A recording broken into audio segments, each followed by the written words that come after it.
Good morning. आज हम लोग एक्सरसाइज 1.2 का अभाज्य गुणनखंड विधि से गुणनफल देखेंगे। ठीक है, कहता है कि अभाज्य गुणनखंड विधि से गुणनफल के रूप में तुम्हें लिखना है। गुणनफल पहले अभाज्य गुणनखंड क्या होता है पहले समझो कि अभाज्य संख्या क्या होता है। अभाज्य संख्या वे संख्या है जो एक और स्वय से भाग लगता है। एक और स्वय से, जैसे अभाज्य संख्या हम लोग जानते हैं कि अभाज्य संख्या क्या होता है, 2 से स्टार्ट करते हैं, 2, 3, 5, 7, 11, 13, 17, 19, 29, 31, 37, 41, 43, 47, है ना। उसके बाद 53, 59, फिर 61, 67, 71, 73 और 79, 83 और 87 नहीं 89 और 97, है ना। टोटल 25 होता है। 1 2 3 4 5 6 7 गन लीजिएगा आप लोग। तो 2 से लेकर हम 100 तक लिख दिए हैं। 2 से कहां तक 100 तक लिख दिए। इसको याद कर लीजिएगा, पेपर में पूछा जाता है कि निम्न में कौन सा अभाज्य संख्या है, कौन सा अभाज्य संख्या नहीं है। तो अभाज्य संख्या पहले 50 तक यहां से याद कर लीजिएगा, फिर 100 तक यहां तक याद कर लीजिएगा। टोटल 25 होता है। अभाज्य संख्या वे संख्या जो सिर्फ एक से भाग लगे और खुद से भाग लगे। ठीक है, इसी के मल्टीपल के रूप में आज ये सारे सवाल बनाना है। ठीक है, तो आपको उतार लीजिएगा वीडियो रोक के। हम लोग देखते हैं 140 का पहले गुणनखंड निकालते हैं। 140 का गुणनखंड में देखो, पहले 0 है तो 2 से भाग दे देते हैं। 7 दूना 14, 0, फिर 2 से भागा दो तो 35 आ जाएगा। फिर 5 से 2 7 और 7 से देंगे तो 1। अभी जो अभाज्य गुणनखंड पढ़ा था, क्या पढ़ा था, 2 3 5 7 11 13 17 डॉट डॉट डॉट डॉट।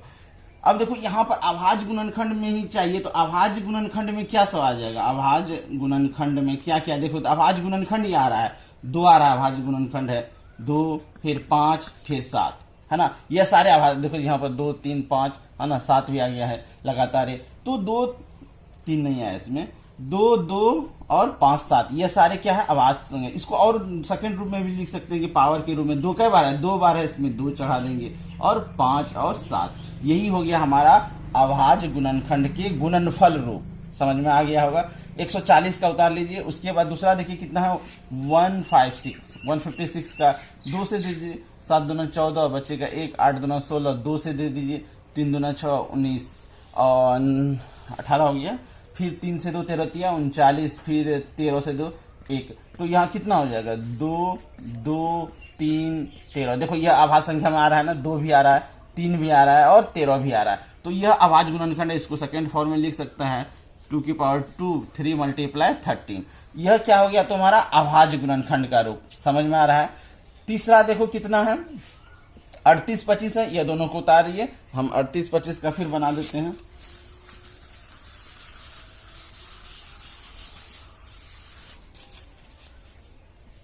अड़तीस 25 लास्ट में, जिसका लास्ट में 5 रहे ना, आराम से तुम 5 से भाग दे सकते हो, है ना। 5 से डिविजिबल होता है। 5 से तक कितना हुआ, 35 36 3 हुआ, फिर 6 पंच 30, फिर 5 25, फिर लास्ट में 5 है तो 3 हुआ था ना, 3 32 सही है।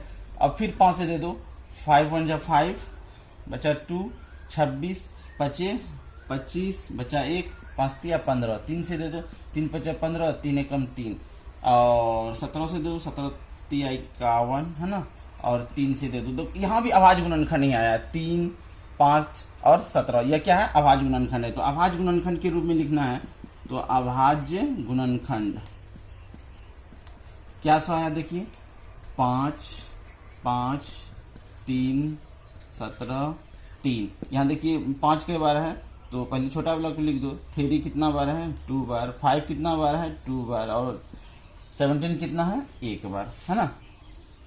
क्लियर है। अब हमारा कितना बचा है, चौथा क्वेश्चन क्या है, 5005 कितना है, 5005, है ना। तो इसको हम लोग कितना से दे देते हैं, 5 से दे देते हैं। कितना से दो, 5 से दो, कितना आएगा, 5 1 5 0 0 1। अब यह देखो ना, तो 2 से लगेगा, लास्ट में 2 नहीं है, 3 से, तो दोनों को योग करके देखते हैं ना, 2 3 5 से नहीं जा रहा है, 7 से 7 से नहीं, पहले हम 13 से दे देते हैं। देखो 13 7 91, 9 बचेगा, फिर 1 63 91, 7 से 2 11 7 77, 11 1 11। तो आज जो इसका फैक्टर जो आया अभाज्य गुणनखंड क्या आ जाएगा, 5 गुना 7 गुना 11 गुना 13, है ना, यही आएगा। और सेकेंड फॉर्मूला आएगा क्योंकि सब सिंगल सिंगल नंबर है। क्लियर है? तो यह क्या है, देखो 5 भी अभाज्य, 7 भी अभाज्य, 11 भी अभाज्य, 13 भी अभाज्य। अभाज्य गुणनखंड मतलब सिर्फ अभाज्य संख्या आना चाहिए, इसमें 9 नहीं आ सकता, 15 नहीं आ सकता, 18 नहीं आ सकता, सिर्फ अभाज्य संख्या आएगा। तो अभी तुरंत अभाज्य संख्या देखे थे, देखो 5 भी आ रहा है, 7 भी आ रहा है, 11 भी आ रहा है, 13 भी आ रहा है, ये अभाज्य संख्या आएगा, है ना। अब लास्ट क्वेश्चन क्या है, 74 29, ठीक है। पांचवा क्वेश्चन देख लेते हैं हम लोग का। पांचवा क्वेश्चन जो है लास्ट, वो है 74 29।